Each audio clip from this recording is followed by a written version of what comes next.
2025 could be the year you finally fix that injury and become pain-free. But if I'm being completely honest with you, it probably won't be. I'm going to give you 3 ideas that will change the way you think about injuries and rehab, which could potentially make 2025 the year you take action and get back to the sport or the activity that you love doing. Idea number 1, the shit nightclub. When I was 18, I was finally able to go out drinking and go to clubs. For context, I live in a small town in the northwest of England. So we went out, we spent a little bit of time wandering around some pubs, and then we finally got to the club, or that's what it was called. Walked in, it was literally a pub with a dance floor the size of probably a living room. So we were all a bit confused, trying to figure out what everyone was so excited about, what all the fuss was about. Is this it? Is this the height of what nightclubs are? What we didn't realise is that not all clubs were like that. If we went to Liverpool, Manchester or Newcastle, we'd actually have a much better night out. This phenomenon is called negativity bias. Taking this back to injuries and rehab, we've all had that one negative experience with a physio or a coach. Maybe they rush through everything, or they don't explain exercises properly, or you just generally don't get on with them on a personal level. This single negative experience affects how we see physios as a whole. That first experience with a physio, then every other physio you come across, you think, oh, they're going to be rubbish, they're going to be this, they're going to be that, because of that one negative experience. Very similar to how I saw clubs. My perception of a club was a pub with a tiny dance floor with a huge age range with nothing going on. Whereas if I actually went further afield and explored different clubs, I knew that that wasn't the case. So maybe there are good physios or coaches that can help you become pain-free. Maybe you just haven't found the right one yet. Idea 3, the dreaded exercise sheet. We've all gone to that physio session where we get 3 exercises on a bit of paper, and deep down we know we are never doing those exercises again. You pay 60, 70, 80 quid, whatever it is.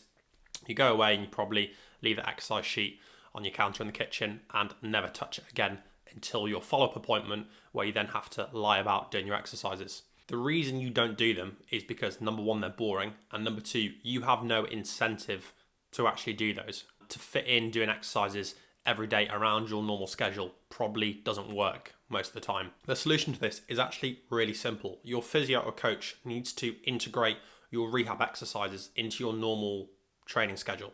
So let's say you go to the gym 4 days a week and you do 2 leg sessions and you do 2 upper body sessions. Well, the physio and the rehab needs to be integrated into these sessions. So for example, if you've got a lower back injury or lower back pain, you might have some different exercises in the warm-up to mobilize your back, get it feeling good. And then in the main session, let's say you're doing legs and you're getting lower back pain from squatting.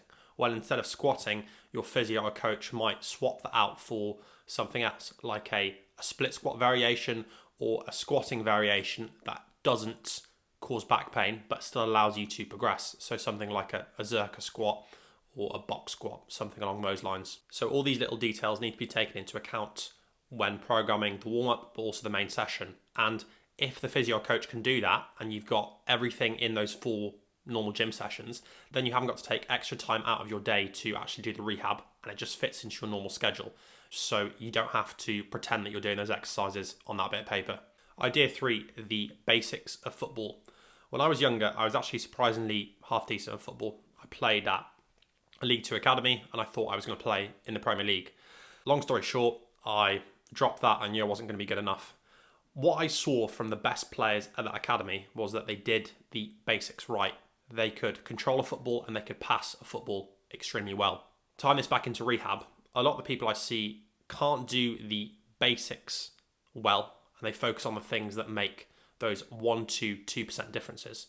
So in football, this was things like being good at dribbling, being good at like particular skills.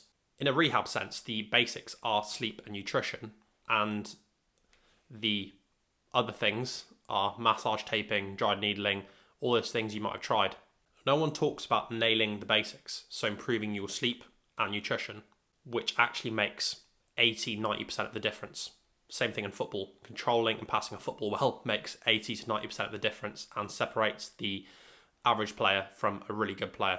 So 3 simple tips to improve your sleep quality. Number 1, go to bed and wake up at the same time every day. That's so simple, but so important. Number 2, limit your caffeine intake past midday because that will affect the quality of your sleep. So stop drinking coffee, energy drinks, whatever it is. Number 3, get an eye mask and some earplugs. Will cost you under 10, 15 quid and will drastically improve the quality of your sleep. In terms of nutrition, 3 simple things. You need to track or at least understand what foods have a certain amount of calories. So you need to roughly be able to look at a plate and think, oh, that's got roughly this amount of calories. I know what I'm eating there. And so tracking for a little bit of time, maybe a few weeks, is just a good option. So MyFitnessPal can be useful for this, just so then you know what you're actually putting into your body calories wise. Because as we know, for weight loss, but also for performance, your energy input and output, so calories in, calories out, is king. Number 2, make sure you're eating enough protein. So go for 2 grams per kilo of lean body mass. This sounds more complicated than it is, but I weigh about 80 kilos. Let's say my lean body mass is 70 kilos. So I've got 10% body fat. 70 times 2 is 140. So I would need 140 grams of protein per day. Number 3, backfill the rest of your calories with carbs and fats. Now again, this becomes more complicated depending on the sport you're doing. If the sport is at a high level of intensity, anything that lasts 60 minutes or under in terms of duration, then carbs are going to be your friend. They're going to be your main source of energy. If you're an ultra marathon runner or you do like really, really long distance or endurance events, then you probably want more of an equal split between fats and carbs, because over that 60-minute barrier and going into like 2-3 hours, you're going to use fats as your main source of energy. Idea 4, the truth hurts. This is probably the most important idea if you actually want to fix your injury in 2025. Your lifestyle does not match your goals. I always get that one person inquiring about online physio, online rehab, and they always say it's too expensive. I jump onto this person's Instagram, I have a little scroll. Oh, they've just been to Canada on holiday. And then I have a little look through the stories. Or they've just been out this weekend. And the weekend before that. They're probably spending 50 to 100 quid on alcohol every week. And so 99% of the time, when a good service is a certain price, people who are invested into it, they're really on their sleep and nutrition, they want to get better, they're really into their sport, they will invest that. Whereas people who are spending it on other things like holidays, alcohol, whatever that is, that's fine. But do not make the excuse that you don't have the time and the money to invest in rehab. Your priority just isn't that. And that's where the problem is. And this is absolutely fine, but just don't complain about rehab or physio or coaching being too expensive when you're spending 50 quid a week on alcohol and you're going on holiday all the time. You invest your time and money into things that matter to you. That's the bottom line. If you learn from those 4 ideas and take action on them, you can become pain-free. If you feel like there's still some more information that you want to learn about, YouTube will recommend a video somewhere up on the screen.